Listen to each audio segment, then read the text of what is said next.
Iligan, land of majestic waterfalls and industrial center of Lanao del Norte, southern Philippines. In the heart of this bustling city lies a small, unassuming snack shop that has made itself one of the icons of Iligan. Cheding's Peanuts is where peanut lovers flock to stock up on their favorite snacks. It is common to see the store filled with people queuing up with piles of local treats. Today, the store offers everything from durian sweets to dried mangoes and cookies. But what brought Cheding's to fame was roasted peanuts sold in small paper bags.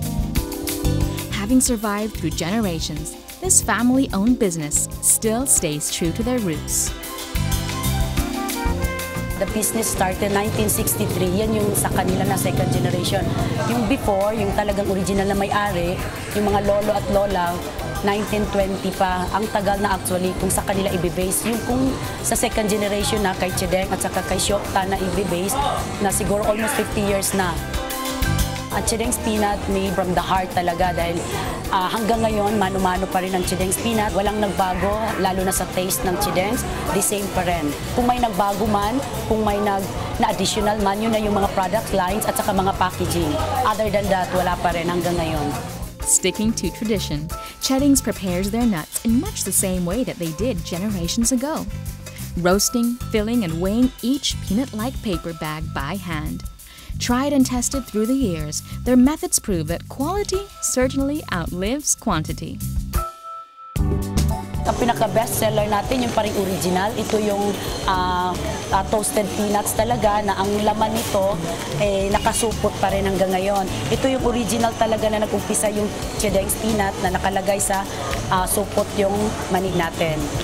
No, actually, yung peanuts natin, kaya tayo binabalik-balikan, kaya tayo kinakain talaga, pinag-anuhan talaga, pinapatronize yung peanuts natin dahil hindi tayo gumagamit ng oil because hanggang ngayon, no preservative added pa rin tayo, free pa rin tayo sa mga preservative.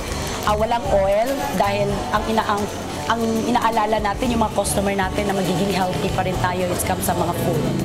Cheding's peanuts are grown in Philippine soil and are supplied by local Maranao farmers that source the finest quality peanuts from around the country. Lahat ng suppliers natin na nagbibigay sa atin, since the Chedeng's Peanuts established, they are all Maranaos.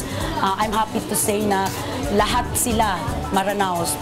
Part na rin sila ng family ng Chedeng's Peanuts. Simula nung nag-umpisa, 1963, sila na yung supplier ng Chedeng's.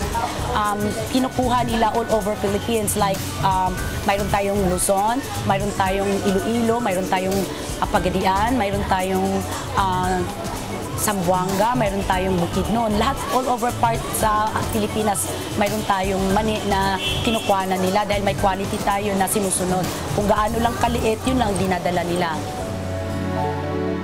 Apart from their best-selling toasted peanuts, Cheding's has ventured into new variations with a local twist to appeal to their more adventurous customers.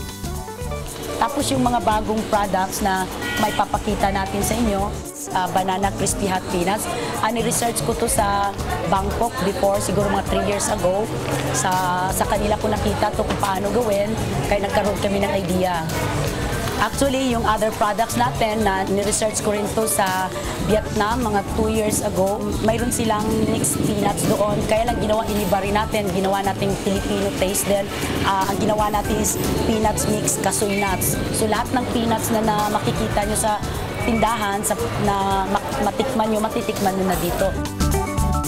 Whether it be the original toasted peanuts or a sweet and spicy bag of mixed nuts, Cheding's Peanuts keeps the customers coming back for more. Yung business naman, marami nagtatanong bakit hanggang ganun hindi pa kami ganun kalaki sa ni-expect ng iba. Gusto ko lang din ipaalam sa mga taong nanonood ng Living Asia na hanggang ngayon small pa rin ang Chedeng's dahil mini-maintain natin yung products na maibibigay natin sa customers, mai-advertise natin sa mga tao na hanggang ngayon yung quality, yun lang ang pinipreserve natin na maibigay sa lahat. Hindi natin kailangan na lumaki tayo para lang maipakita sa mga tao na ganun na kalaki ang Chedeng's Peanut. Basta ang sa atin, pinaka-importante, sabi ng may-ari, ng mother-in-law ko, si Chedeng Tan, na kailangan ipakita sa mga tao na ipakita yung quality products, quality control na hindi nagbabago.